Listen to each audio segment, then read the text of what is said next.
지난번에 금속 재료에 있어서는 대부분의 소성 변형은 거의 대부분이죠. 우리가 금속 재료를 다룰 때는 결과적으로 금속은 대부분이 결정질이기 때문에 폴리크리스탈이에요. 그래서 결정의 소성 변형, 그 재료의 소성 변형이 디스로케이션의 움직임 때문에 일어난다. 근데 일부 금속 같은 경우에 그런 일부 금속이라고 하는 것보다 이제 구조적으로 FCC가 아닌 금속 같은 경우에는 그 슬립 시스템이 많아 보여도 실제적으로 프로스펙트 플레인이 아니고 디스로케이션 움직이기가 쉽지 않아요.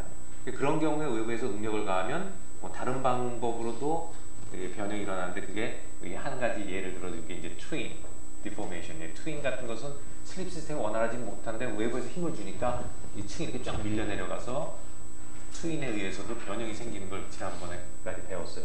세라믹 같은 경우에도 디스로케이션이 있긴 있지만 결정질 세라믹에 있어서 근데 세라믹은 대부분 이제 비정질이고 결정을 얻기가 쉽지도 않고요. 그 다음에 결정에 있어서도 아이오닉 크리스탈이나 코바넌트 크리스탈은 굉장히 그 구조적으로 디스로케이션이 움직이기가 굉장히 어려워요.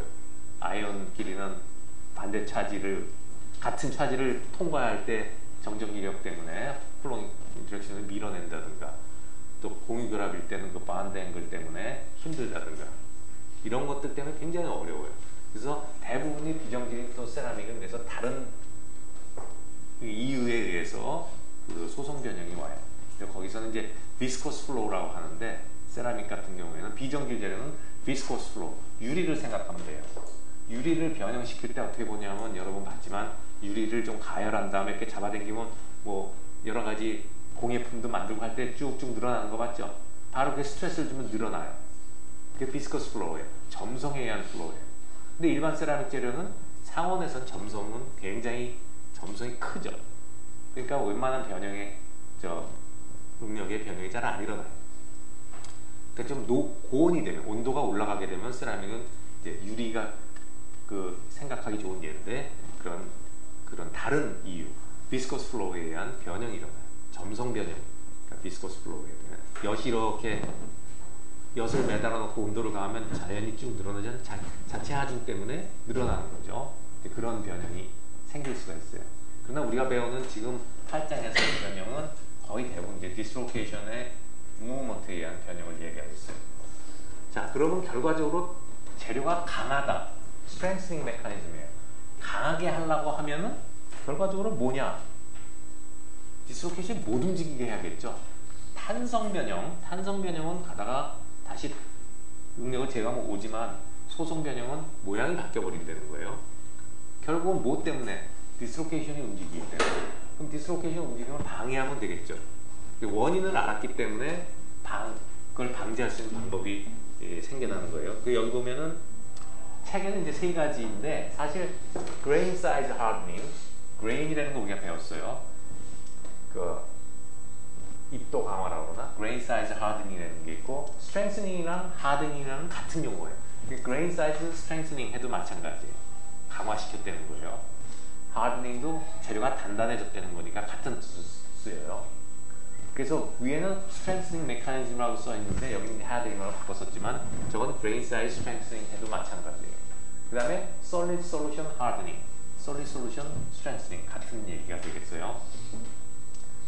solid solution이 고용체라고 그랬기 때문에 이건 우리가 고용 강화라고 그래요. 고용 강화. 어떤 그 금속에서 말하면 합금, alloying 엘리먼트를 집어넣어서 고용을 시켜가지고 재료를 강하게 만드는 거예요. 이 고용 강화하고 precipitation hardening, 이 책에는 이제 precipitation hardening이 없는데 석출 강화라고 하는데 결과적으로 solid solution은 어떤 원자를 가지고 강화시키는 거고 나중에 보겠지만 precipitation hardening은 침전물, 그러니까 새로운 상이에요. 다른 상을 만들어서 강화시키는 건데 이 두 개 거의 같은 내용이기 때문에 우리 책에는 그냥 solid solution hardening만 소개하고 있어요. 비슷한 메커니즘 때문에. 그 다음에 strain hardening, 이건 지난번에 배웠던 work hardening, 우리가 이미 배웠는데 왜 옷걸이에서 구부러진 부분을 똑바로 피지 못하는가 했었죠. 그거랑 마찬가지예요. 그래서 이미 이제 배운 것도 있어요. 근데 한번 다시 들여다보게 되는 거죠, 차례대로. 그래서 먼저 grain size hardening부터 보겠습니다. 자, 일반적으로 우리가 여태까지 뭐 싱글 크리스탈에서 디스로케이션이 결국 디스로케이션 하면 크리스탈을 얘기한다고 그랬고 슬립 플레인을 따라서 슬립 디렉션으로 디스로케이션이 움직여가는데 대부분의 금속 재료들은 파리크리스탈인 다결정질이에요. 다결정은 뭐가 특징이냐? 하나하나의 결정인 입자, 그레인이라는 것들이 이렇게 그레인 바운더리를 가지고 연결이 되어 있죠. 그래서 이 그레인 바운더리는 어떻게 생기냐에 따라서 그때 로우 앵글 그레인 바운더리도 있었고 하이 앵글 그레인 바운더리도 있었어요. 어쨌든 그레인 바운더리 있어요. 폴리니까 다결정이기 때문에. 그럼 예를 들어서 당연하게 디스로케이션이 이쪽에 있던 게 여기서 시어 포스를 받아서 이렇게 움직여가서 이게 밖으로 빠져나가면 소성 변형이 오는 건데 움직였는데 그레인 바운더리 딱 가서 걸려요. 자, 그러면 거기서 넘어가야 되잖아. 근데 그레인 바운더리는 분명히 넘어가는 걸 방해하는 역할을 할 겁니다. 그죠? 요 그레인 바운더리 이렇게 그랬지만 요 근방은 무질서예요. 원자들이 조금. 이게 결정하고 다르죠. 제자리에 있질 않아요. 원자들이. 게다가 이게 주요 슬립 플레인이라고 하면 이쪽에 슬립 플레인이 이거하고 딱 맞는 데는 보장이 없어요. 슬립 플레인도 삐뚤어져 있어요. 그렇기 때문에 여기 디스로케이션이 이 그레인 바운더리를 만나면은 그 넘어가기가 쉽지가 않죠. 그러면 그레인 바운더리를 이 디스로케이션이 밖으로 빠져나갈 때까지 몇 번을 만나느냐가 강도에 영향을 주게 될 거예요. 그죠? 결과적으로 뭐예요? 몇 번을 만나냐 하는 얘기는 그레인의 사이즈가 영향을 줄 것이다 하는 거죠. 그래서 같은 재료를 만드는데 그레인 사이즈를 작게 하느냐, 그레인 사이즈를 크게 하느냐. 그때 그레인 사이즈 측정하는 법을 배웠어요. 그죠? 디펙트에서. EM-1 그거 해서 그 배웠을 거예요. 뭐 100배로 확대한 사진에서 몇 개 세가지고. 자, 그런 걸 괜히 하는 게 아니라 그런 그레인의 그 입도 사이즈하고 이런 같은 재료라도 그레인을 다르게 만들면서 재료의 강도가 어떻게 바뀌는가를 우리가 조절을 할 수가 있겠죠. 컨트롤 할 수가 있어요. 그게 우리가 할 수 있는 일이죠. 그래서 거기 이제 홀 패치 이퀘이션이라는 사람 이름이 나오는데 이 이퀘이션이에요. 이것이 이제 실험식인데 그러면 이런 폴리크리스탈에서의 yield strength, 단결정에서만 여태까지가 공부를 했는데 그럼 폴리크리스탈에서의 yield strength는 어떻게 되느냐 하면은 요것이 시그마 제로라는 것은 요 하나하나 결정들의 yield strength의 평균 값이라고 보면 돼요. 어떻게 보면 싱글 크리스탈일 때하고 비슷하겠죠. 요 그레인 하나들의 전부 평균 값이라고 보면 돼요. 어떤 기본 값에다가 플러스 K의 D-1s, 이 D가 바로 그레인 사이즈, 직경 혹은 반경도 마찬가지죠. 그거에 루트에 반비례한다는 거예요. 그러니까 요게 작으면 작을수록 yield strength는 커지겠어요. 그래서 이걸 로그로 플러스를 하면은 다음 페이지에서 보겠지만 이제 그림이 나와요. 그런데 그 전에 그럼 여러분이 여기서 궁금증을 가질 수도 있어요. 여기서 스트레스를 주면은 디스로케이션 이렇게 와서 여기 딱 걸렸는데 그럼 어떻게 봐서 변형이 생기느냐 할 거예요. 그죠? 실제로 뭐 여기서 어떤 놈들은 재수가 좋으면 다른 슬립 플레인 넘어갈 수도 있겠지만 우리가 그때 지하철을 생각했는데 나는 설명할 때 이 그레인 바운드리를 지하철과 지하철 사이라고 생각을 해요. 가려면 문도 있고 뭐 넘어가려면 힘들잖아요. 그쪽으로 다 밀려갔어요. 그럼 디스로케이션이 이쪽에서 오고 다음번이 오고 다음번이 오면 디스로케이션이 여기 막 모인다고요. 우리가 그 디스로케이션 모였다를 쌓였다 해서 파일업, 디스로케이션이 많이 쌓여요. 그러면 어떻겠어요? 상상을 해보세요. 내가 혼자 있을 때도 힘든데 저쪽은 굉장히 응력이 쌓이겠죠? 디스로케이션 하나하나마다 다 응력을 갖고 있죠. 엑스트라 에너지를 갖고 있어요. 그게 뭐예요? 이게 컴프레션 밑에 텐션에서 다 응력 필드를 배웠어요. 스트레스 필드가 생겨나요. 근데 옆에 와서 또 있고 막 하니까 이게 중첩이 되죠. 그게 굉장히 큰 스트레스가 작용을 하게 돼요. 이런 그레인 바운드리에 이렇게 밀리면서. 그러면 이쪽에 디스로케이션이 있을 수도 있고요. 만약에 이쪽으로 응력을 이렇게 주고 있어서 이게 왔다 하면 이게 슬립 플레인이라면 이쪽에서는 이 응력이 아니라 이런 힘을 받겠죠. 이렇게 밀리는 힘. 그런데 실제로 이거의 벡터 성분만큼이 이쪽에 힘이 가해지겠죠. 이 슬립 디렉션이나 방향 쪽으로는. 그죠?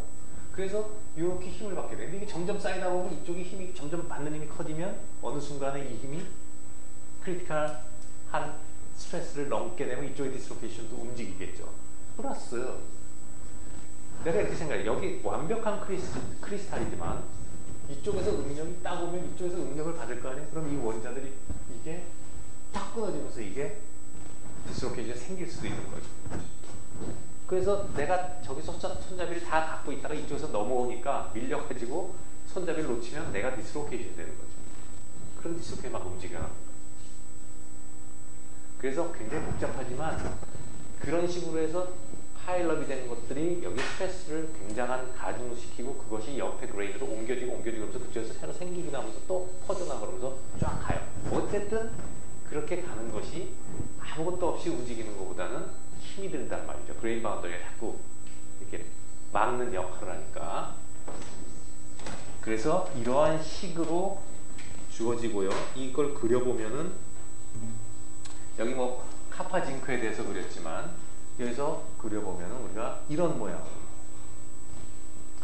이 로우 스케일 그리면 이것이 2분의 1 기울기가 이제 이런 기울기가 나오고 요것이 요 뒤에 2분의 1에 대해서 그리면 요것이 기울기가 되고 요것이 절편값이 되죠. 그래서 요것과 요것은 물질의 고유한 값일 거 아니에요. 재료마다 다르겠죠. 요것들은 요거는 뭐 재료 입도 사이즈니까. 그래서 재료마다 요렇게 그려놓으면 요 두 값을 구할 수가 있을 거예요. 그 재료의 시그마 제로와 이 기울기로부터 재료 어떤 재료냐에 따르는 값을 갖게 될 거예요. 그래서 어쨌든 이 홀 패치피케이션에서 시사하는 거는 이런 그레인이 생기면 그레인 사이즈에 따라 가지고 재료의 yield strength가 달라진다. 그리고 그레인 사이즈가 작아지면 작아질수록 커진다. 아주 그레인 사이즈가 작아지거나 아주 그레인 사이즈가 클 때는 또 이 식 잘 안 맞아요. 하지만 일반적인 범위에서는 잘 맞아요.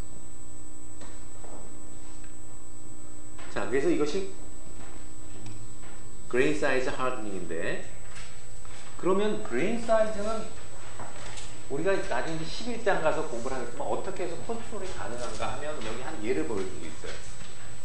그래서 시그마 제로는 average yield strength of single grain이라고 그랬죠.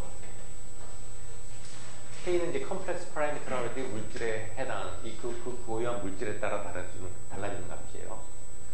예를 들어서 포항제철에서 이렇게 TV 같은 데 보면은 무슨 선전 같은 거나 뭐 할 때 보면 이렇게 시뻘건 후판, 이렇게 이제 시뻘건 쇠판 이렇게 나와서 여기 롤러를 견학을 가봤는지 모르지만 롤러를 지나가면 점점 얇아져. 그럼 이게 얇아지다가 또 여기서 너무 이게 뻘겉은 쇠가 이제 너무 식으면 여기를 롤을 지나가요. 롤을 지나가면서 다시 가열해요. 다시 가열해서 또 시뻘건 쇠가 나오면 또 롤러가 점점 작아지고 해서 저 뒤에 가면은 얇은 강판이 나와요. 그걸 이제 해서 여기로 갈아가지고 이만한 거 10톤짜리 하나 트럭에 싣고 나와서 이제 판매하는 거예요. 근데 이렇게 나오는데 시뻘건 게 그랬다가 다시 이제 여기서 가열을 했다가 또 식혔다 하면서 가는데, 만약에 어떤 부분에다가 우리가 이렇게 시뻘건 쇠에다 물을 뿌렸다 그러면 이 부분은 어때요? 다른 데는 공기 중으로 여기 잠깐 여기다 물을 뿌렸다고 합시다. 그러면 보통 공기 중에서 식는데 여기만 물을 맞아서 좀 더 급격하게 식겠죠. 그래서 물을 살짝 넣었다가 끊었어요. 물을 뿌려봤어요. 여기. 그러면 나중에 보면은 그 물을 뿌린 부분이 그레인 사이즈가 작아집니다. 그러니까 퀸칭이라고 그러는데 용어로, 지난번에도 퀸칭이라는 용어가 그 프로세스에 따라서 우리가 텐사일 스트렝스 달라질 때 거기 그 뒤에 슈퍼스크립을 붙을 때 무슨 콜드 워크, CW, 뭐 헤빌리 뭐 이런 거 붙을 때 보면 위에 퀸칭이라는 말이 나와요. Q라는 게 붙는데 퀸칭이라는 것은 급냉을 시킨 거를 얘기해요. 굉장히 빠른 속도로 시킨 거예요. 그래서 이렇게 되는 이유는 이제 키네틱에 가서 나중에 배우는데, 어쨌든 그레인 사이즈는 내가 이걸 어떻게 시키는가에 따라서 우리가 조절할 수가 있어요. 그래서 여러분이 보면은요, 우리가 집에서 쓰는 뭐 요리할 때 쓰는 칼 같은 것은 굉장히 세가 강해야 되잖아요. 그죠? 그 다음에 무기로 쓰는 그 칼들도 강해야겠죠. 상대방하고 칼 갖고 전쟁을 하는데 옛날에 칼로 싸우는데 저쪽 칼은 세요. 그래서 딱 치면 우리 건 칼이 휘거나 부러져 버려요. 저쪽 건 강하고 그럼 지는 거잖아요. 근데 여러분이 생각해보면 지금은 거의 없었지만 대장장이들이 칼을 만들 때 어떻게 만드나요? 칼을 달궈가지고 막 이렇게 변형을 하다가 했다가 다시 또 가열했다가 때리고 하는 거 맞죠? 결과적으로 뭐냐면 이런 컨트롤하는 거예요. 가열을 해서 연성이 있는 상태에서 가공을 해서 퀸칭을 해서 그레인 사이즈 컨트롤하고 다시 가고 하는 거예요. 그걸 반복하는데 어쨌든 결과적으로 그레인 사이즈 컨트롤해서 그레인 사이즈 작게 하면 강도가 세죠. 올라가요. 근데 균일해야 되죠. 또 이런 파괴에 대한 거는 다음 챕터에서 배워요. 그래서 이렇게 같은 조성을 갖는 철이라고 하더라도 내가 어떻게 시키고 하고 그레인 사이즈를 컨트롤하고 그레인의 모양이라든가 그레인의 모양, 그레인의 크기, 분포 이런 걸 조절함으로써 다 다른 특성을 갖게 되는 거예요. 그래서 이제 연금술이라는 거죠. 그것이. 여기 한번 보면은 이제 이렇게 가공하는 걸 보는데 이게 탄탈륨 후판을 갖다 탄탈륨 두꺼운 걸 갖다가 이렇게 롤링을 했어요. 이렇게 눌렀어요. 그러면 뒤에도 보시면 그레인이 이쪽으로 압착이 됐을 거예요. 이렇게 눌렸어요. 눌린 방향이 이쪽으로 눌렸어요. 그러면 이쪽으로는 굉장히 이제 사실은 이거 뒤에서 이제 워크 하딩이 됐죠. 이쪽으로 가공이 크게 됐으니까 가공이 크게 되면 스트레스가 올라가요. 저 일드 스트레스. 그래서 이렇게 이런 거를 갖다가 꽉 누른 거를 갖다가 가운데서 이렇게 동그란 원형을 뽑아낸 거예요. 자, 원형을 뽑아내는데 한쪽은 눌린 쪽에서 뽑아낸 거고 한쪽은 안 눌린 쪽이죠. 이쪽으로 스트레스를 가한 쪽에서 이렇게 눌러낸 걸 갖고 이렇게 되어서 총을 쏜 거예요. 딱. 그러면 만약에 강도가 똑같다 하면은 단면이 동그랗게 나오겠죠. 총 딱 맞으면 이게 충격이니까 이게 늘어날 거예요. 그죠? 이 단면적이 늘어나겠죠? 맞은 면이. 근데 늘어나는 면을 보면 타원으로 늘어난다. 왜? 이렇게 눌린 쪽에 이쪽으로 눌렸으면 이쪽은 강해졌죠. 재료가 스프링 하딩이 일어나가지고 이렇게 더 이쪽으로 잘 늘어나고 이쪽으로 잘 안 늘어나게 되는 거죠. 변형이 잘 안 일어난대요. 그래서 타원이 됐다 하는 얘기를 보여주고 있어요. 여기 보면은 롤링을 했을 때 이렇게 하기 전에는 뭐 이거 하나가 다 그레인인데 그레인이 이렇게 복잡하게 보여도 대개 보면 그냥 아이소트로픽하다. 이쪽 방향이나 다 특성이 평균하면 같다 하는 얘기예요. 개개인은 틀리지만 평균 내면. 그런데 롤링을 하면 이 그레인이 한쪽으로 이렇게 늘어나죠. 이렇게 인장이 돼 한쪽으로 늘어나요. 한쪽으로 늘어나기 때문에 이방성이 생겨요. 애나이소트로피가 생겨요. 그때도 아이소트로픽하다, 애나이소트로픽하다 하는 거는 굉장히 많이 나오는 용어이기 때문에 여러분이 알아야 돼요. 등방성과 비등방성, 이방성이라고 해요. 다를 이자를 써서 방향마다 특성이 다르다 해서 이방성, 이방인 그러죠. 자, 그래서 그 이방인하고는 좀 다른 한자지만 어쨌든 이 아이소트로픽하다는 것은 등방성이 있다. 모든 방향으로 특성이 같다. 그래서 결정은 등방성인가요? 비등방성인가요? 결정. 단결정이면 등방성이에요? 비등방성이에요? 단결정. 등방성이라고 했어요? 아니라고 했어요? 아니라고 했죠. 단결정은 아니에요. 요 하나하나는 방향성이 다 있어요. 결합 방향에 따라서 다 여러 가지 특성이 틀려지니까. 그렇지만 이 단결점들이 다 모인 것은 통계적으로 등방성을 갖게 돼요. 그래서 비정질은 등방성을 가져요. 비정질 같은 재료들은. 근데 이렇게 이제 하면 이걸 우리가 텍스처더라고 조직을 갖고 있다고 그러거든요.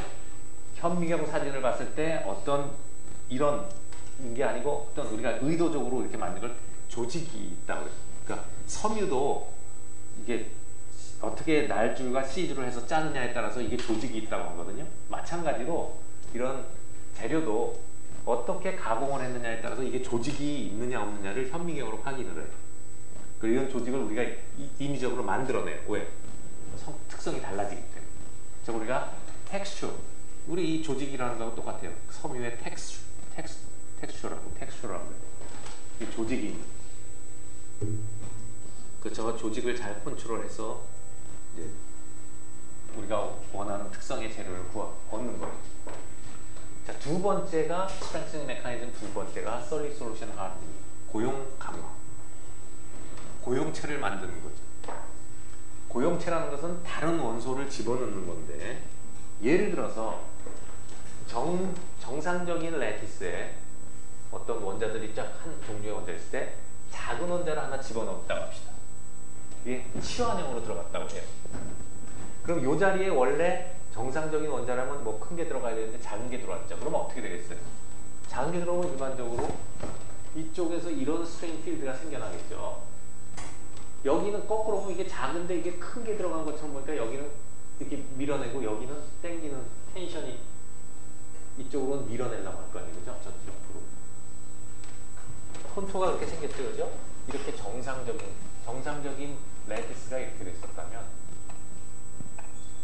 이렇게 돼 있었는데 여기다가 작은 걸 집어넣으면 이런 식으로 될 거예요. 그죠? 이런 식으로 좀 이쪽으로 들어올 수 있겠죠. 그러면 작은 걸 힘으로 해서 이런 스트레스가 생겨나. 여기는 더 들어오고 이쪽 밀어내는 형태가 되죠.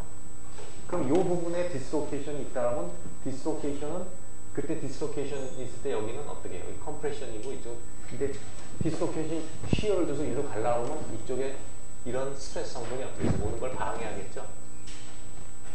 방해 안 해요. 방해죠.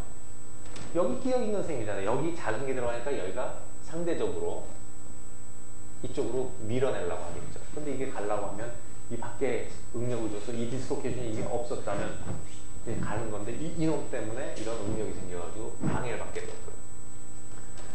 이쪽은 거꾸로 이쪽에 당기면 이쪽에서 볼 때인데 이쪽을 보면 어때요? 이쪽을 보면은 이쪽은 이렇게 하고 이렇게 밀어내니까 당기니까 이게 더 쉽게 가겠죠. 이쪽에 스트레스를 볼 것이요 이쪽은 이렇게 될 거예요. 그리고 이쪽이 밀어내고 있죠. 끼어 있는 상태. 이쪽이 밀어내고 이쪽이 당기니까 이거는 일로 가고 싶은데 당겨주니까 더 쉽게 가지만 무슨 문제가 생겨요? 결과적으로 넘어가는 순간 다시 이걸 만나죠. 여기는 당기는 것 같지만 이쪽은 밀어내잖아요. 그죠? 결과적으로 이렇든 저렇든 이런 경우에 이런 디스로케이션의 움직임 다 방해가 돼요. 이게 만약에 네거티브라면 여기 쉽게 가지만 이쪽에서 또 밀리고 이게 네거티브라면 여기서부터 밀릴 거예요. 이게 네거티브 엣지라면 이게 네거티브라고 생각해요. 여기가 이게 만약 네거티브라고 생각해요. 그러면 어떻게 돼요? 네거티브는 당기니까 이쪽 가려고 할 거 아니에요. 그죠? 이 포지티브는 밀어내지만 네거티브는 가요. 가는데 가면 문제가 뭐래요? 이쪽에서 또 밀어내는 힘이 작용하는 거죠. 어쨌든 이런 그 다른 종류의 원자가 사이즈가 다른 게 들어와서 이런 스트레스 필드를 만들어내가지고 이렇든 저렇든 방해해요. 마찬가지로 사이즈가 큰 원자가 서브스티튜셔널로 들어가게 돼도 똑같이 이번에 스트레스 방향은 반대지만 이런 데서 당기고 이런 쪽에 밀어내겠죠. 이쪽은 큰 놈이 들어왔으니까 이거 밀어내고 이쪽 당겨서 잘 오겠지만 반대쪽에서 밀어내죠. 결과적으로 똑같아요. 이렇든 저렇든 작은 게 오든 큰 게 오든 간에 방해를 한다. 디스로케이션이 움직이는 거예요. 자, 그러면 이런 방해를 받는 데는 것은 이게 잘 못 움직이니까 결과적으로는 스트렝스가 올라간다. 일드 스트렝스가 커지겠죠. 그러면 여러분이 금세 생각할 수가 있어요. 우리가 이런 것을 많이 넣으면 많이 넣을수록 결과적으로 재료의 강도는 강해질 것이다. 고용 강화 효과는 커질 것이다. 그죠? 그럼 이제 궁금한 것은 이거 집어넣었을 때 이럴 때 따지면 웨이트 퍼센트로 따지는 게 아니라 뭘 따지겠어요? 아토믹 퍼센트로 따져야겠죠. 100개 중에 1개 들어갔냐. 이렇게 아토믹 퍼센트로 따지는 게 여기서는 당연하겠죠. 이게 얼만큼 들어갔냐를 얘기할 때. 자, 그러면 아토믹 퍼센트로 이게 몇 프로 들어갔을 때 고용 강화 효과가 얼만큼 일어나냐 할 때 들어가는 거에 비례하냐, 루트에 비례하냐, 뭐 그냥 익스포넨셜에 비례하냐 이런 게 또 궁금할 거 아니에요. 그죠? 좀 이따 보기로 하고요. 대개 보면은 조그만 원자들이 그래서 예를 들어서 그런 것도 있고요. 여기 보면은 어떤 작은 원자가 한 자리에 들어가서 여기에서 오는 디스로케이션을 방해할 수도 있지만 이런 놈들은 어디 가길 좋아하냐면 이런 데보다는 디스로케이션이 이렇게 끼어 있는 건 여기들은 다 지금 인장력이 여기 이런 놈들은 다 컴프레션을 받죠. 양쪽에서 내가 지하철에 가운데 끼어 있으면 양쪽에서 컴프레션을 받잖아요. 이 사람이 사이즈가 작으면 홀쭉하면 홀쭉할수록 편할 거 아니에요. 자리에 서 있는 게. 그러니까 요런 자리에 끼어 들어간다고. 요런 자리에 치환하길 좋아해요. 작은 원자들. 왜? 여기가 컴프레션 자리에 요런 게 오면 전체적으로 에너지가 낮아지죠. 여기에 이런 컴프레션을 줄여줄 수가 있잖아요. 이런 작은 놈들이. 예를 들어서 여러분이 생각할 때 요게 끼어 있는 놈들의 요것도 끼어 있는 자리에 대신 간 건데 요런 끼어 있는 자리에 요 노란 작은 원자가 오면 어때요? 얘가 편안해지죠? 그죠?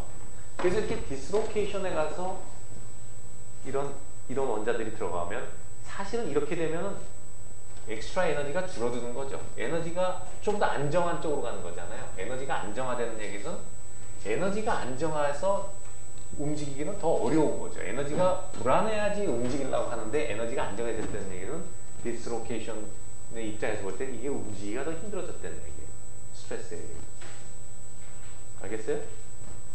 그래서 그때 자꾸 지하철 얘기를 했는데 여러분이 이거 디스로케이션 지하철에 끼어 있는 사람이라고 생각을 하고 그거 거기다 비유해서 생각을 해보면 이해가 좀 될 거예요. 거꾸로 큰 원자들은 이렇게 주위 거를 압박할 거예요. 그럼 이런 큰 원자가 들어가기 좋아하는 자리는 여기 텐션이 있는 이 자리일 거예요. 여기에 이런 큰 원자가 이런 자리에 들어가서 컴프레션을 주고 있는 놈이 일로 가면은 여기서는 어차피 텐션 자리에 이런 컴프레션을 가진 놈이 들어가니까 상쇄하는 쪽이죠. 여기가 들어가면 편하네요. 얘는. 그리고 이런 원자가 여기 어디 있던 게 일로 간다면 여기 있을 때는 이런 에너지 스테이트죠. 그런데 이런 원자가 여기 가면 훨씬 에너지를 줄일 수 있죠. 엑스트라 에너지를. 그러니까 전체적으로 이게 여기보다 남는 장사죠. 이런 데 있는 것보다 이런 데 가는 게 남는 장사니까 이게 뭐 이렇게 액티베이션이 돼가지고 이렇게 넘다가 튀어나오다 이런 자리에 가서 머물러 있겠죠. 그게 안정하니까. 물론 못 가는 놈도 있겠지. 못 가는 원자도 있겠지만 여기 찾아가는 원자들이 있을 거예요. 여기 가는 놈은 다시는 안 빠져나올 거예요. 빠져나가기 쉽지 않죠. 안정한 자리에 갔으니까. 그래서 이런 상태가 돼 있어요. 이런 아까 말고도 이런 효과가 있다고. 디스로케이션을 잡아요. 앵커 역할을 해요. 못 움직이게. 왜 안정화시켰으니까. 작은 원자가 들어가면 이 컴프레스 그 스트레스 받는 사이트로 치워야 돼요. 큰 원자를 들어가면 이 밑에 텐사일 스트레스 있는 데로 가서 안정화를 시켜요. 디스로케이션을. 자, 그래서 이런 것 때문에 역시 디스로케이션이 움직이기가 어려워져요. 그러니까 이런 데 박혀있는 건 박혀있는 것대로 움직이는 디스로케이션에 스트레스 필드를 작용해서 방해를 하고 또 이렇게 안정화된 자리에 들어가가지고 또 디스로케이션 움직이는 것을 방해하고 이런저런 이유로 어떻게든 방해를 하겠죠. 그래서 고용 강화가 일어나는 겁니다. 그러면 아까 궁금했던 것 여기 이제 웨이트 퍼센트였지만 웨이트 퍼센트는 되긴 되지만 보통 이제 아토믹 퍼센트 얘기하는 게 더 맞죠. 웨이트 퍼센트보다는 비례해서. 근데 아토믹 퍼센트하고 웨이트 퍼센트는 환상이 가능하니까 여기 웨이트 퍼센트 썼네요. 실험적으로 웨이트 퍼센트가 편하니까. 그럼 보면은 대개 보면 컨센트레이션의 루트에 비례한다. 컨센트레이션이 아까하고 다르죠. 아까 그레인 사이즈가 작을수록 강화가 됐기 때문에 루트 D분의 1이었는데 이것은 컨센트레이션이 많아질수록 강화가 되겠죠. 그죠? 그래서 이렇게 2분의 1에 비례한다 하는 거예요. 이게 실험실적인 식이에요. 임피리컬 룰이에요. 그래서 이 뭐 여기 컨센트레이션을 보면 카본을 갖다 니켈에 넣었을 때 여기 보면은 yield strength나 tensile strength나 다 강화된다. 디스로케이션 yield strength는 처음에 움직이려고 하는 거 왜? 잡고 있으니까 움직이기가 어려워지겠죠. 그 다음에 움직이는 것 맥시멈에 도달하는 거죠. 네킹이 일어나는 데죠. 여기도 강화된다 하는 거예요. 프리시피테이션 하드닝은 여기서 좀 얘기를 하고 갈게. 예를 들어서 솔루션 하드닝을 하기 위해서 여기다가 자꾸 집어넣어요. 자꾸 집어넣는다고 그래가지고 계속 녹아 들어가는 건 아니죠. 자, 우리가 이걸 또 공부하기 위해서 미리 배웠어요. 3자에서. 뭐가 있어요? 고용 한계를 넘어가면은 설탕에 물을 녹일 때 어디까지는 설탕이 녹아서 설탕물이라는 우리가 구별할 수 없는 한 용액이지만 고용 한계를 넘어가게 되면 눈으로 보이는 피지컬하게 설탕이 가라앉는 게 보이죠. 거기서부터는 상이 두 개가 된다고 했어요. 그죠? 마찬가지로 여기에 뭐를 자꾸 집어넣으면 처음엔 이게 이 호스트 구조의 엑스레이로 나타나겠죠. 그러나 레티스 파라미터는 레티스의 격자 상수는 자꾸 바뀔 거예요. 이게 얼만큼 들어가느냐에 따라 작은 게 들어가면은 각도가 커지는 쪽으로, 큰 게 들어가면 줄어드는 쪽으로 일반적으로 바뀔 거예요. 그러다가 고용 한계를 넘어 들어가게 되면은 이 노란 원자끼리 자기의 구조를 갖거나 아니면 이 하얀 원자하고 무슨 컴파운드를 새로운 화합물을 만들겠죠. AB라는 화합물을 만들든지 아니면 B가 B 자체로 가라앉든지. 설탕 같은 경우에는 그냥 B 자체로 가라앉는 거예요. 그래서 그렇지만 뭐 다른 금속의 경우에는 뭐 뭐 CU, AL 뭐 이런 얼만큼에 따라서 CU 속에 알루미늄 속에 카파를 집어넣으면 뭐 카파가 어느 정도 녹다가 카파로 있을 수 있지만 그 전에 알루미늄과 카파의 화합물을 만들어 버려요. 어쨌든 새로운 상이 나타나요. 자, 그래서 프리시피테이션 하드닝이 뭐냐면 그렇게 새로운 상을 만드는 거예요. 그래서 석출 경화라고 하는데 프리시피테이트라는 건 침전이거든요. 침전. 그러니까 설탕이 많이 들어가면 설탕이 가라앉죠. 그런 뜻이에요. 그러니까 새로운 상이 석출된다. 왜? 프리시피테이션 침전돼서 석출된다라는 뭐 그런 뜻일 수도 있겠는데 그냥 석출된다고 우리가 얘기해요. 프리시피테이션 하드닝은 새로운 상을 만들어내는 거예요. 그건 어떻게 하느냐? 일반적으로 이렇게 되는 거죠. 온도가 높은 데서는 고용한계가 높죠. 대부분의 재료가. 설탕도 온도가 높으면 많이 들어가죠. 그러면 온도가 높은 데서 집어넣어요. 그 다음에 식히면 어떻게 돼요? 식히면 설탕이 처음에는 설탕물이었는데 100도에서는 설탕물이었는데 상온으로 오면서 고용한계가 넘어가게 되면 설탕이 녹아나와서 가라앉겠죠. 똑같이 알로니를 그렇게 하는 거예요. 금속을 A에다 B라는 걸 섞어요. 그 다음에 온도를 내려주면은 다른 이제 석출이 그 B 상태로 될 수 있지만 뭐 다른 상이 생길 수도 있고 그렇게 해서 석출 경화를 만들면 이렇게 원자 하나가 아니라 이제 뭐예요? 이런 어떤 덩어리가 여기 끼어 있는 거죠. 석출이 돼가지고 다른 상이 여기 이런 원자 대신에 여기에 이런 누런 원자들이 뭐 끼어 있다든가 아니면 A, B가 합쳐진 다른 원소들이 끼어 있다, 그죠? 화합물이 덩어리져서 있다든가 하는 것들이 이렇게 군데군데 생겨나겠죠. 그러면 역시 여기 다른 물질이 들어있다면 디스로케이션이 움직이다가 뭐 결정 방향도 다르고 한데 그레인 바운더리 효과도 있고 나가기가 어렵겠죠. 근데 굉장히 석출 경화는 사이즈가 작아요. 그러니까 이런 큰 그레인들이 아니에요. 아주 작겠죠. 석출 경화는. 물론 그 사이즈를 컨트롤할 수가 있어요. 그래서 그런 프리시피테이트 이렇게 석출 경화가 있으면 디스로케이션이 갈 때 여기 걸렸을 때 이걸 잘라가지고 이걸 어떤 쐐기를 내가 끌고 가든가 아니면 이렇게 걸려요. 못 갈 수도 있어요. 못 가죠. 여기 걸리면 이게 덩어리가 이게 강하게 있다. 작은 놈이 아주 작거나 작으면 끌고 갈 수 있죠. 작거나 뭐 자르고 갈 수 있으면 자르고 가는데 못 가면 디스로케이션이 이렇게 이거에 걸려서 못 가겠죠. 진행이. 역시 이거는 석출 강화도 여기 보는 것처럼 이거의 평균 거리분의 1이에요. 이 거리가 짧으면 짧을수록 스트렝스가 올라가요. 평균 거리. 그렇겠죠. 이건 농도라고 할 수 없잖아요. 그러니까 뭐 농도하고도 관계돼요. 이게 평균 몇 개 있으면 농도의 뭐 단위 면적의 부피대 뭐 얼마라면 이 평균 거리가 나올 테니까 농도하고 관계 있겠지만 그래서 여기서는 이 스페이싱의 평균 스페이싱에 반비례한다. 이게 짧으면 짧을수록 어려워진다 하는 거예요. 근데 여기서 이런 게 나왔으니까 저게 또 어떤 역할을 하는가 한번 봅시다. 여러분이 내가 미리 공부를 지난 우리가 배웠던 건데 그거를 복습을 잘하는 사람은 지금 하는 거를 들을 때 도움이 많이 될 거예요. 예를 들어서 디스로케이션이 하나 이렇게 걸려있다고 합시다. 근데 이렇게 밀어요. 여기 엣지 디스로케이션 하나 있어요. 디스로케이션 라인이에요. 이게 파지티브 엣지가 이렇게 있다. 자, 내가 그럼 이렇게 디스로케이션 라인 떼는 것은 내가 이렇게 서 있는 거 아니에요. 근데 이렇게 밀면 어떻게 돼요? 이 디스로케이션이 이렇게 가야 되죠. 이게 없다면 이게 디스로케이션이 움직여갈 거 아니에요. 그죠? 근데 이게 걸려있어요. 그러면 어떻게 되냐면 이렇게처럼 이제 바윙이라서 휘어요. 이쪽은 가요. 자, 이거를 여러분이 생각을 해보세요. 원자들이 이게 디스로케이션 라인에는 원자들이 쫙 있는 거 아니에요. 여기 엑스트라 프라임 원자들이 쫙 있는데 나는 가요. 여기는 걸려있어요. 저긴 걸려있고 나는 가면 이게 디스로케이션 이쪽에서 움직이는 놈도 있고 나는 가운데가 제일 많이 가겠죠. 양쪽은 못 움직이죠. 그러면 여기 일렬로 쭉 있던 게 이쪽은 가고 이렇게 하면서 점점 가면은 이런 현상으로 갈 거 아니에요. 이렇게. 그래서 이걸 좀 더 크게 볼수있어 너무 작아서 여기서 한번 저기 나와서 한번 해보가 되는 거예요. 처음에 이랬던 게요. 이렇게 휘어. 이렇게 휘어. 자, 잘 들으세요. 그때 공부했던 거를 잘 배워봐요. 자, 이게 디스로케이션인데 내가 처음에 엣지 디스로케이션 했어요. 이런데 뭐예요? 믹스드 디스로케이션 생겼죠. 그래 안 그래? 자, 디스로케이션을 공부할 때 우리가 뭘 배웠냐면 센스 벡터라는 걸 배웠어요.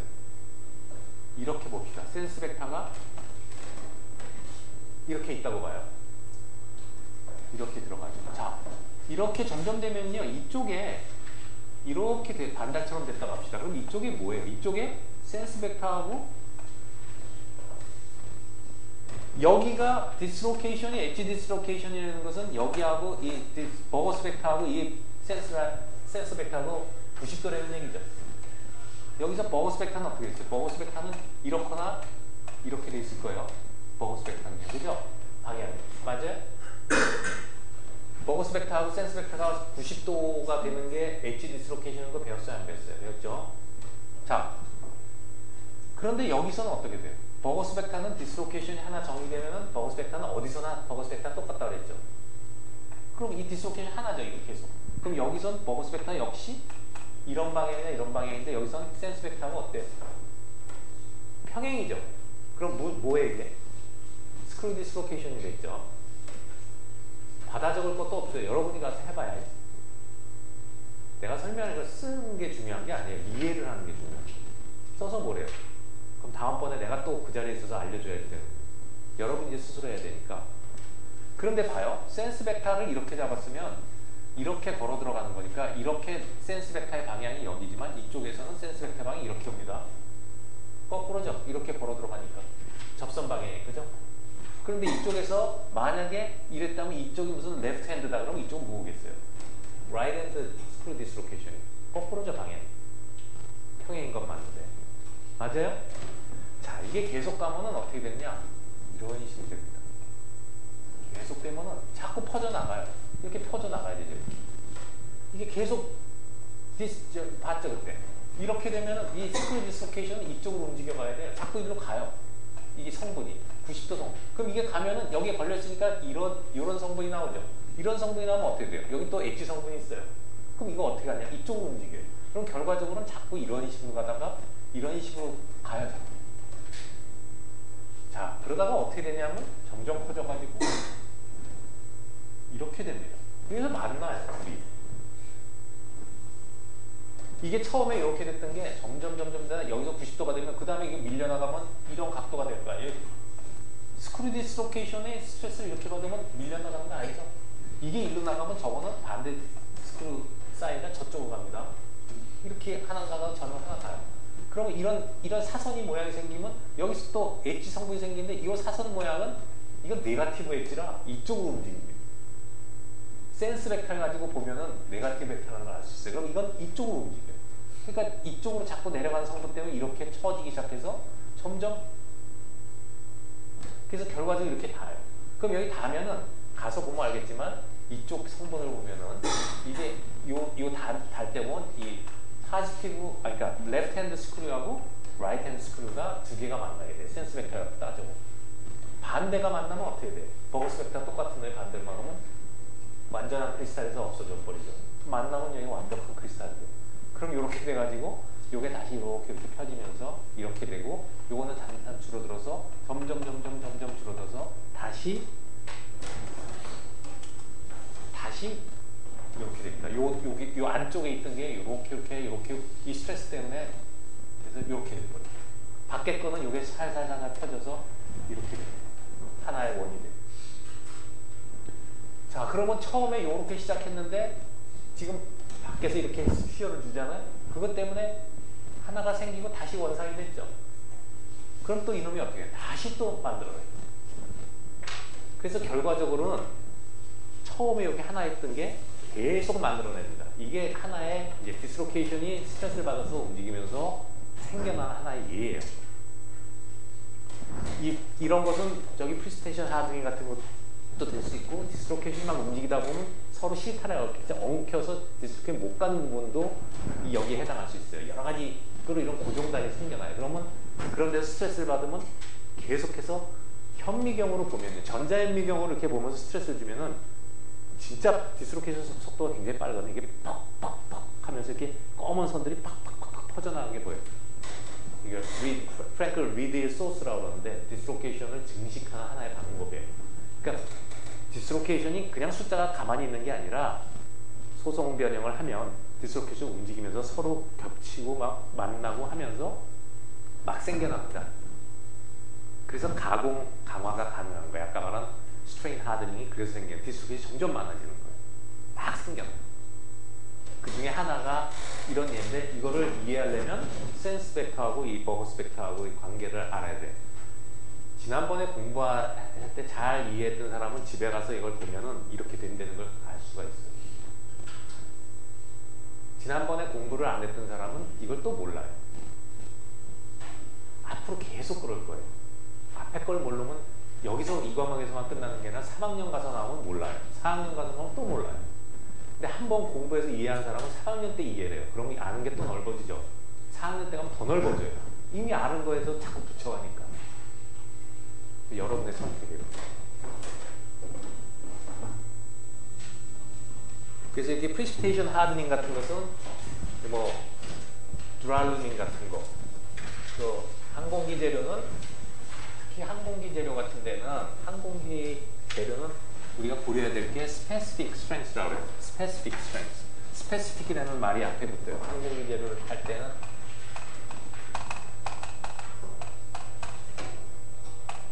specific strength나 뭐 이런 specific density라는가 이런 말을 써요. 이게 뭐냐 하면은 specific strength라는 말은 뭐냐면 강도는 세더라도 비중이 작아야 된다는 얘기예요. 비중분의 강도를 얘기해요. 비중이 막 7점 몇 g이거든요. 근데 비행기는 하늘을 날아야 되고 연료로 가야 되기 때문에 가벼워야 유리한 거 알죠? 가장 뭐 여러 가지가 있겠지만 인간이 발명한 것 중에서 가장 공학 지식이 많이 들어간 게 보면은 비행기일 것 같아요. 비행기에 가서 보면은 뭐 조그만 거 하나 인간공학을 생각 안 한 게 없어요. 다 무게줄이라고 하고 그 좁은 공간에다 많은 사람을 싣고 가야 되기 때문에 가장 편하게 할 수 있는 걸 다 해놨거든요, 거기. 근데 가장 중요한 게 무게를 줄여야 돼요. 그래서 비행기 기름 엄청 듭니다. 여기서 뉴욕까지 14시간 가고 하려면 기름 소모량이 엄청 많아요. 기름을 줄이려고 알죠? 승무원들 가방도 다 제한하는 거 알죠? 페인트 저가 비행사들은 비행기에 밖에 뭐 대한항공이나 아시아나 다 이쁘게 색칠하잖아요. 색동도 입히고 대한항공은 파란색 칠하고 그 색깔 하나도 안 칠하는 비행기들이 있어요. 그 페인트 값만 해도 엄청나기 때문에 비행기 전체 도장하는데 페인트가 몇 통 들어갈 것 같아요. 그 페인트가 엄청 무거운 거 알죠?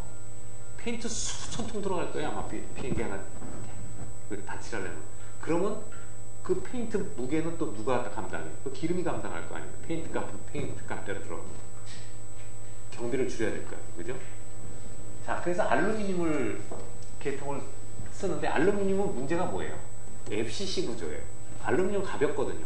알루미늄보다 더 가벼운 금속이 있어요. 리튬 뭐 이런 거 있는데 금속 이 3번이잖아 리튬. 굉장히 뭐 가공도 어렵지만 귀하고요. 값도 비싸고 또 뭐 파우더 같은 거 굉장히 폭발력이 강해요.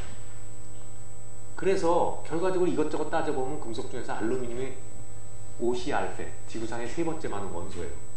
그죠? 복사이트에서나 환원에서. 좋아. 문제는 FCC가 잘 늘어나. 비행기가 700km, 800km로 시속으로 달리면은 결과적으로 여러분이 100km 달리는 고속도로에서 한번 유리창을 내리고 팔을 내밀어 팔 확 꺾이죠, 바람에. 근데 800km, 1000km까지 달리죠, 비행기가. 1000km면 팔이 어떻게 될까요? 결과적으로 그게 뭐예요? 그만큼 스트레스를 받고 있는 거예요. 그럼 막 변형이 일어나요. 못 쓰죠. 그럼 강도를 줘야 되죠. 가벼워야 되니까 알루미늄 쓰긴 써야겠는데 소성 변이 아니라 강하게 만들어야 될 거 아니에요. 프리시피테이션 하드닝 하는 거예요. 드라이루밍 같은 거 만드는 거예요. 여기다가 프리시피테이션을 만들어가지고 여기 보면 석출물들이 이렇게 쫙 나와 있는데 요거의 크기, 분포, 쉐입 이런 걸 다 컨트롤하는 겁니다. 누가? 우리가 하는 거죠. 그거에 따라서 다 강도가 달라지는 거예요. 그래서 프리시피테이션 하드닝과 솔리드 솔루션 하드닝은 거의 비슷한 개념이에요. 알겠죠?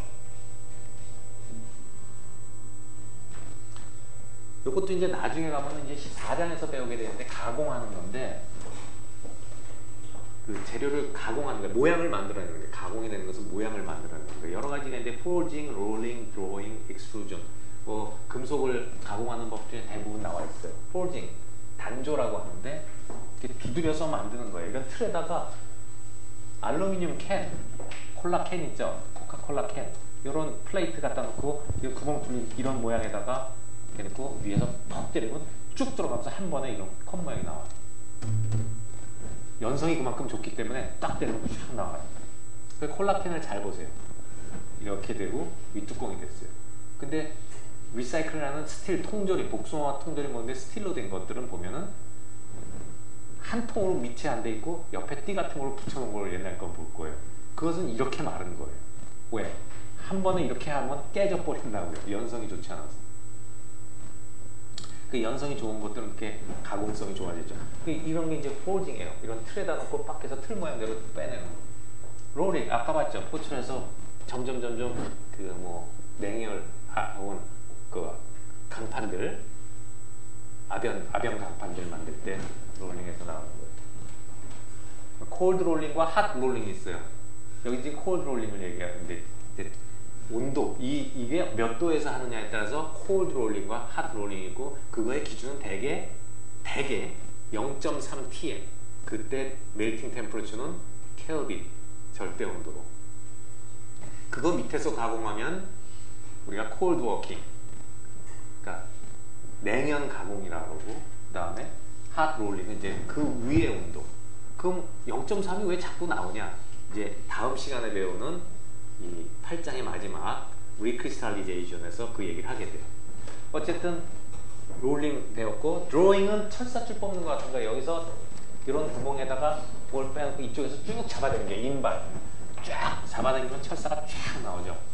연성이 좋으면 여기 그 다음에 이런 익스트루전은 짜내는 거예요. 이건 잡아당기고 드로잉은 이쪽에서 잡아당기는 거고, 익스트루전은 이쪽에서 밀어내는 거예요. 짜내기. 주사기 같은 데서 쭉 뭐 짜내듯이. 가래떡도 이렇게 만들어요. 여기 떡을 갖다 놓고 가래떡 이쪽에서 쭉 누르면 이제 가래떡 쭉 나오죠. 똑같아요. 떡도 똑같은 거예요. 플라스틱 데포메이션 하는 거기 때문에 떡도 이렇게 하는 거죠. 뭐 여기 떡도 이렇게 틀에다 놓고 옛날 보면 뭐 무늬, 꽃무늬 같은 데다 그 찍어내자 그럼 포징한 거고, 떡도 이렇게 뭐 저기 뭐야 만두피 만들려고 이렇게 누르면 롤링한 거고, 이건 가래떡 만든 거고, 이건 뭐 잡아당긴 거 뭔지 모르겠다만 하여간 다 그런 걸로 하는 거예요. 그때 콜드 워킹, 이제 콜드 워킹 할 때 콜드 퍼센트는 뭐 처음 재료의 단면분의 뭐 마지막 재료의 100%라면 얼만큼 콜드 워킹 했느냐 하는 정도를 나타내는 거죠. 그래서 이제 이거는 보통 이제 상온에서 가공하는 거라니까 이제 콜드 워킹에 들어가는 건데, 이걸 높은 온도에서 하면 이제 하드 워킹이 되는 거예요. 그 다음에 이제 마지막으로 나온 것이 strain hardening. 이거 배웠어요. work hardening. 그죠? 가공 경화. 가공을 함으로써 경화가 되는 거예요. 가공 경화. 고용 경화라고도 하고 강화라고도 해요. hardening이냐 strengthening이냐. 그래서 경화, 경이라는 건 딱딱해지. hardening을 얘기해. 경도가 높다니까 hardness가 높다는 거잖아요. 그때 뭐 브리넬, 비커스 이런 거 배웠죠? 그래서 hardening, solid solution hardening 그러면 경화라고 하는 게 맞고, 우리나라로 번역하면. 그 다음에 solid strengthening 하면 강화라고 하는 게 맞을 것 같아요. 그래서 같은 말인데 work hardening, strain hardening. 아까 grade size hardening은 입도 경화 혹은 입도 강화, 그 다음에 고용 강화, 그 다음에 석출 경화 혹은 석출 강화, 그 다음에 이것은 가공 경화, 가공 경화 이렇게 얘기하면 돼요. 그래서 work hardening은 이게 dislocation density의 루트에 비례하는 거예요. dislocation density가 많을수록 퍼진다는 거죠. 잘 들어보세요. 이거 그때 했는데, 이거 proportional, 이거 그때 봤던 그림이랑 똑같은 그림인데, 우리가 여기가 이제 yield stress를 잡아요. 그럼 여기서 더 올라갔다가 여기서 스트레스를 제거하면, 자, 그때 이 마이크로 스트럭처 그림이 우리가 모식도에서 있는지 보면 디스로케이션이 막 밖으로 빠져나간 사이에서도 탄성은 있었죠.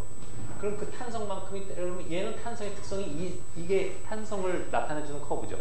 스트레스 라인의 커브의 기울기가 탄성 개수예요. 그러면 여기서 힘을 응력을 제거하면 이 기울기대로 나와서 결과적으로 이만큼에서 이 기울기 따라 나오는 이 차이는 뭐예요? 탄성량 때문에 생긴 변형이니까 없어지지만 여기서 만약에 응력을 제거했을 때 이렇게 되면 이 남아있는 것은 소성 변형 텀이 남아있는.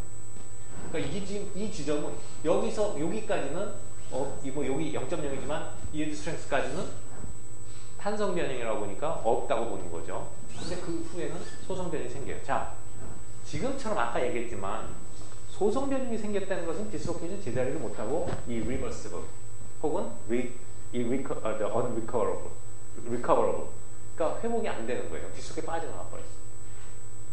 그죠? 근데 아까 디스로케이션이 움직이면서 어떤 일이 보였냐면 아까 뭐 프랭크 리드 소스에서 봤지만 디스로케이션이 막 스프링도 다른 게 막 이렇게 움직이는 거다 걸리고 뭐 킹크 조금 별게 다 생겨요. 막 물리 금속에서 배울 것 같은데 그러면 막 서로 엉키고 해서 실타래 엉키지 막 생기기도 하면서 이놈들이 막 엉겨가지고요. 엉기면 그 엉긴 자리에서 또 생겨나고 막 하겠죠. 점점 많아져요. 디스로케이션이. 그래서 재료가 디스로케이션의 덴시티가 증식이 되기 때문에 그 강화가 일어나는 거죠. 그러면 결국 무슨 얘기예요? 우리가 말했지만 재료를 갖다가 어떻게 가공하느냐에 따라서 다 강도가 달라진다고 했죠. 같은 화학식을 갖고 있지만. 그러니까 여러분이 봤을 때 이게 당연한 게 만약에 여기까지 간 것을 갖다가 응력을 제거해서 이렇게 됐다. 그러면 얘는 여기까지 가공을 받았기 때문에 이미 처음에 출발했던 재료하고는 같은 화학 성분을 갖지만 가공 경로가 달랐기 때문에 다른 재료가 된 거예요. 물리적 특성이. 그러면 여기서 이렇게 내린 재료가 이제 여기죠. 그걸 다시 응력을 가하면 어떻게 돼요? 새로운 재료니까 여기까지 가서 여기서 다시 이제 yield strength가 1로 올라가는 거죠. 새로운 재료가 된 거예요. 가공을 그만큼 받았기 때문에 가공을 받으면 다른 재료가 된 거예요. 디스로케이션 덴시티도 다르기 때문에 같은 재료가 아니에요. 그러니까 여기서 한 거를 다시 올리면 이걸 쌓아가서 이렇게 되는 게 아니라 여기까지 가공했다. 여기까지 가공했다 내렸으면 여기죠. 이걸 다시 응력을 가한다 그러면 여기까지는 그냥 가요. 왜? 이만큼 여기 이 재료, 초기 재료하고 이 재료는 디스로케이션 덴시티가 다르잖아요. 그죠? 그러니까 이등이 일어나는 포인트가 당연히 커졌겠죠. 그럼 완전히 다른 재료가 된 거예요. 이해가 되죠? 그래서 이게 현미경으로 보면은 아까처럼 현미경 TM으로 봤다고 얘기했는데 옛날에 이런 디스로케이션이 움직이고 그러는 것을 현미경이 발전하지 않았기 때문에 옛날에 난 머릿속에 상상을 했어요. 과학자들이. 월트만 뭐 이런 사람들이 디스로케이션이 이렇게 움직이는데 이쪽으로 오면은 그거 뭐 다 계산하는 것도 있어요. 뭐 이런 슬립 플레인 이렇게 가진 거하고 만나면 여기서 깨어서 뭐 어떻게 되고 뭐 킹크가 생기고 조우가 생기고 그 다음에 리드 소스에서 이렇게 막 생겨나는 것도 다 상상으로 한 거예요. 이럴 것이다. 근데 사람이 얼마나 똑똑한지 나중에 현미경이 나와서 전자현미경을 실제로 보는 거죠. 생각했던 게 다 맞는 거죠. 그대로 다 보여주는 거예요. 근데 여러분이 그 전자현미경이라도 베이컨스 못 봐요. 전자현미경이라는 것은 실 이미지를 보는 게 아니라 광학현미경과 다르게 실 이미지를 보는 게 아니라 그 이런 원자들이 다 전자로 구성되어 있잖아요. 전자를 쏴서 전자와 전자의 인터랙션, 그러니까 간섭 현상 같은 걸 보는 거예요. 그러니까 간접 이미지를 보는 거예요. 회절문이라든가 뭐 이런 걸 통해서 보는 거예요. 근데 베이컨스에 하나가 있다. 물론 거기 베이컨스가 있으면 주변에 전자 배치라든가 이런 게 원자들이 있는 자리하고는 다를 테니까 뭔가 다르긴 했지만 그거 하나가 보이진 않아요. 아직까지 레졸루션이. 그럼 디스로케이션이 약간 현미경에서 이렇게 퍽퍽 퍼져나가는 거 검은 선으로는 어떻게 보냐. 그거는 원자 하나가 움직이는 게 아니고 뭐 억만 개인지 뭔지 모르지만 디스로케이션 라인의 원자들이 단체로 이렇게 촥촥 움직이는 거 아니에요. 그죠? 그 디스로케이션 라인에 포함된 것들이 다 이렇게 움직여가는 거예요. 그게 보이는 거예요. 그게 실제로 보이는 거예요. 까만 선들이 팍팍팍 동영상 찍은 거 보면 막 속도가 팍팍 이렇게 퍼져나갑니다. 확확 생기면서 그게 그렇게 빨리 퍼져나가요. 팍팍팍 퍼져나가요. 여기 시꺼먼 것들이 다 디스로케이션이에요. 이건 entangle이랬죠. 서로 엉킨다는 얘기거든요. Dislocations entangle with one another during cold war. 가공을 하는 중간에 서로 막 엉키고 막 그래요. 그러면 dislocation motion becomes more difficult. 움직이기가 어려워진다는 거예요. 그럼 강화가 된 거죠. 소성 변형이. 그렇지만 재료가 이제 그래서 그때 본 것처럼 dislocation density는 아주 잘 샘플을 만들면 미리당 10의 3승이에요. 미리 제곱당. 그러니까 센티미터로 고치면 이거의 100배 되겠죠. heavily cold work sample. heavily라고 하는 거지 아주 굉장히 심하게 가공을 했다는 거예요. before sample은 10의 10속, 센티미터로 하면 10의 12속. 그래서 그때 한 것처럼 이렇게 따지는데 현미경으로 이렇게 경면 처리를 해서 갈아가지고 거기다 산에다 집어넣으면 이렇게 디스로케이션들이 보인다. 근데 요거 보면 다 피라미드로 보여요. 피라미드로 이렇게 디스로케이션들이 보이고 있어요. 이렇게 피라미드로 보이는데 아마 이게 뭔지 모르지만 뭐 큐빅 제로의 100면 같은데 4폴드가 보이는 것 같아요. 사축이 이렇게 요런 데가 디스로케이션 그레인 바운더리가 디스로케이션인데 그레인 바운더리 마찬가지지만 디스로케이션인 데는 에너지가 높기 때문에 부식이 더 잘 되죠. 그래서 이 아닌 데하고 여기하고 차이가 나는 거를 우리가 이미지로 보는 거예요. 그럼 셀 수가 있죠. 카운트. 아까하고 마찬가지고요. 여기 이제 요거는 다음 시간에 배우는 건데 이렇게 콜드 워킹 그 0.3 밑에서 가공을 심하게 하면 이렇게 커지는 걸 다시 열 처리하면 줄어들어요. 그래서 요 열 처리하면 왜 줄어드는가를 배우는 게 이제 리커버리, 리크리스탈리제이션이 다음 시간에 하게 될 거예요. 지난번에 배웠던 하드닝이 잘 되는 물질과 잘 안 되는 물질 배웠죠. 요것도 이제 이거 잘못 그렸네. 야, 이거 잘못 써져 있네 지금. 깨져가지고 글씨. 근데 이제 이렇게 해서 경화를 시키는 게 좋은 거냐? 다른 거예요. 이게 보면은 콜드캠은 yield strength는 올라가요. 재료가 강해졌어요. 그렇지만 연성이 줄어들어서 잘 많이 안 늘어나는 거죠. 그래서 같은 재료를 0% 하나도 가공 안 하면 이만큼 가서 끊어져요. 프랙처가 일어나요. 근데 yield strength는 여기죠. 근데 이 재료를 4% 콜드 워킹 4%라는 것은 그때 퍼센트 엘런게이션 얼마큼 느리냐 배웠죠. L0분의 델타. 그래서 하면은 이만큼 4% 하니까 yield strength는 올라갔어요. 그 재료가. 그렇지만 일찍 끊어지죠. 연성은 줄어들었죠. 더 가공을 하면 더 yield strength는 올라가지만 그래서 이게 반비례 관계가 있어요. 재료가 강해지면 잘 안 드러나겠죠. 당연히. 그래서 이런 거예요. 재료는 가공할 때는 잘 드러나면 좋죠. 내가 원하는 모양을 마음대로 편하게 만드니까. 그 대신 서비스 할 때는 강하면 좋겠어요. 그쵸? 대부분의 종류는 구조재료는 강하게 서비스하면 좋겠죠. 근데 처음부터 강하면 가공이 안 돼요. 내가 모양을 만들어야 되는데 모양이 안 만들어져요. 강한 건 좋은데. 그래서 그 두 가지에 어떻게 하면 그 트레이드 오프가 필요해. 서로.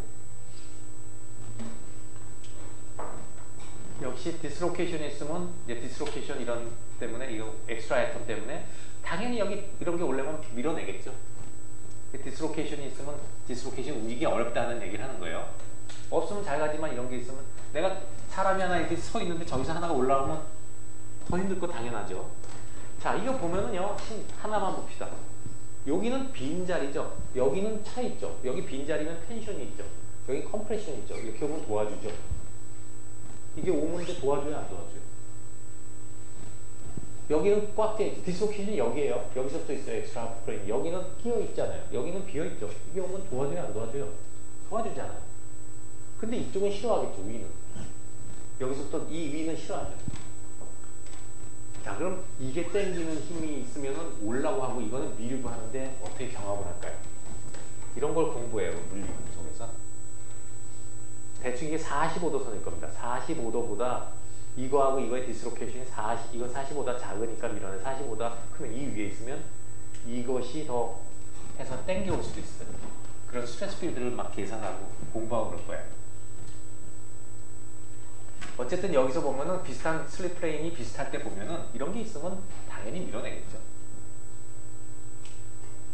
이것도 밀어내고 있잖아요. 이것도 밀어내고 있는데 왜 그러면 이쪽에 텐션인데 이쪽에 텐션이 크니까 지금 밀어내고 있는데 이것도 45도 밑으로 오면은 땡겨질 거예요. 뭐 이런 걸 공부해야 해요. 하여간 어렵다 하는 얘기고요. 그 다음에 yield strength, tensile strength는 이런 것은 가공을 하면 가공할수록 콜드 워킹을 하면 증가를 하는데 퍼센트 엘롱게이션이나 에리어 리덕션은 줄어든다. 당연한 거예요. 연성은 줄어든다는 얘기고요.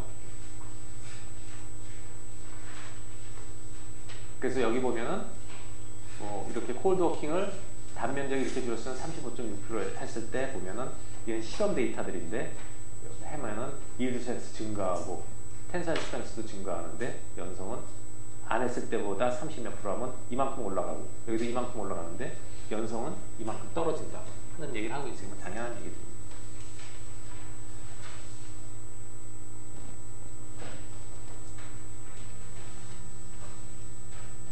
그래서 요게 마지막 페이지가 될 건데 다음 시간에 보죠. software fabric 만들 때는 재료가 연했으면 좋겠고 서비스 할 때는 강하면 좋겠다.